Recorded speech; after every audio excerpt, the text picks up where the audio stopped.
নমস্কাৰ স্বাগতম আপোনালোকক কাজিৰঙা নিউজলৈ মই জিতুটি লস্কৰে লৈ আহিছোঁ এই মুহূৰ্তৰ এটা গুৰুত্বপূৰ্ণ খবৰ ভয়াবহ ধৰণত আমফান তীব্ৰ ৰূপ ধাৰণ কৰিছে আমফান ধুমুহাই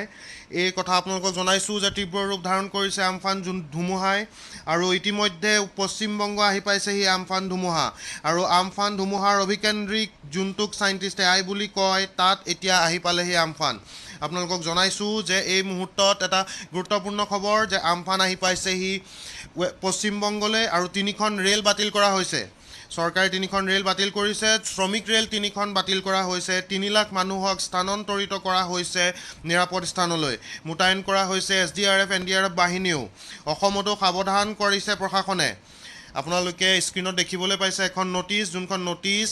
গোটেই সকলো জিলাৰ উপায়ুক্তলৈ পঠিয়াইছে চিফ সেক্ৰেটাৰী অসমৰ চিফ সেক্ৰেটাৰীয়ে আৰু তেওঁ কৈছে যে সাৱধান কৰিছে অসমবাসীক সাৱধান কৰিছে প্ৰশাসনে আৰু লগতে কৈছে চাইণ্টিষ্টে কোৱা মতে বৈজ্ঞানিকে কোৱা মতে অতি বেগত আহিব পাৰে এই ধুমুহা আমফান আহিব পাৰে অতি বেগত 155 কিলোমিটাৰ প্ৰতি ঘণ্টা পৰা লৈ পেলাই 185 কিলোমিটাৰ প্ৰতি ঘণ্টালৈকে যাব পাৰে এই স্পীড আপোনালোকে স্ক্ৰীনত দেখিছে সেই নোটিছখন আসাম চিফ সেক্ৰেটাৰী আসামে এই নোটিছখন সকলো জিলাৰ উপায়ুক্তলৈ প্ৰেৰণ কৰিছে আৰু লগতে বহুত জেগাত হাই এলাৰ্ট ঘোষিত কৰিছে আপোনালোকক এতিয়া আমি দেখুৱাম ভিডিঅ' ক্লিপ যোনখিনি আমাৰ হাতত আহি পৰিছেহি লগতে দেখুৱাম পশ্চিমবংগত যে আহি পালেহি আমফান ধুমুহা তীব্ৰ ৰূপ ধাৰণ কৰিছে আমফানে আপোনালোকে স্ক্ৰীনত দেখিবলৈ পাইছে তীব্ৰ ৰূপ ধাৰণ কৰিছে আমফানে আৰু লগতে মই জনাইছোঁ যে ৰেল বাতিল হৈছে এই হিমাচলত আবদ্ধ হৈ থকা শ্ৰমিকসকলক নিজ ৰাজ্য পশ্চিমবংগলৈ আনিবলগীয়া ট্ৰেইন কেনচেল হৈছে ট্ৰেইন বাতিল কৰা হৈছে ৰেলগাড়ী বাতিল কৰা হৈছে কৰোণা ভাইৰাছৰ কাৰণে যিমানখিনি শ্ৰমিক ফচি আছিলে তাৰে 1000তকৈও অধিক শ্ৰমিক আহিবলগীয়া আছিলে আম ৰেলৱে ষ্টেচনৰ পৰা হাওৰা যোৱা কথা আছিলে এই ৰেলখিনিৰ আৰু ইয়াৰ ৰেল বাতিল কৰা হৈছে আৰু আপোনালোকক জনাইছোঁ যে বহুত ৰাজ্যত হাই এলাৰ্ট ঘোষিত কৰা হৈছে প্ৰশাসনৰ দ্বাৰা আমফানৰ পৰা বাচিবলৈ মানুহক সাৱধান কৰা হৈছে আৰু কলকাতা এয়াৰপৰ্টলৈকে জনাইছোঁ যে কলকাতা এয়াৰপৰ্ট 21 তাৰিখ ৰাতিপুৱালৈকে বন্ধ কৰি দিয়া হৈছে আৰু হাই এলাৰ্ট দিয়া হৈছে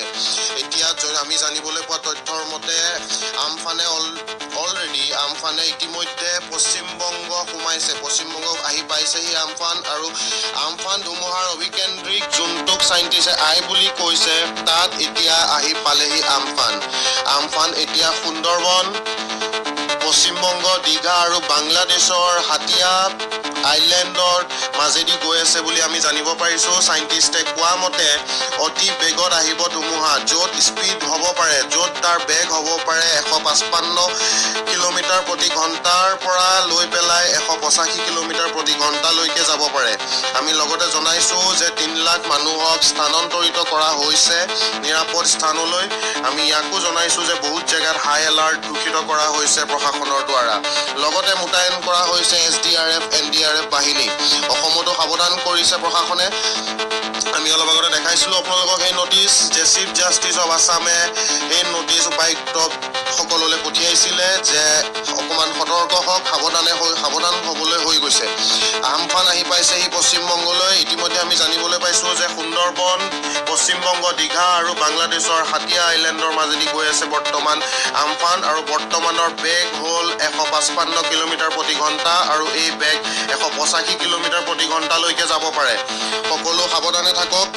তীব্ৰ ৰূপ ধাৰণ কৰিছে আমফানে এই মুহূৰ্তৰ এইটোৱেই হ'ল এটা গুৰুত্বপূৰ্ণ খবৰ যে তীব্ৰ ৰূপ ধাৰণ কৰিছে আমফান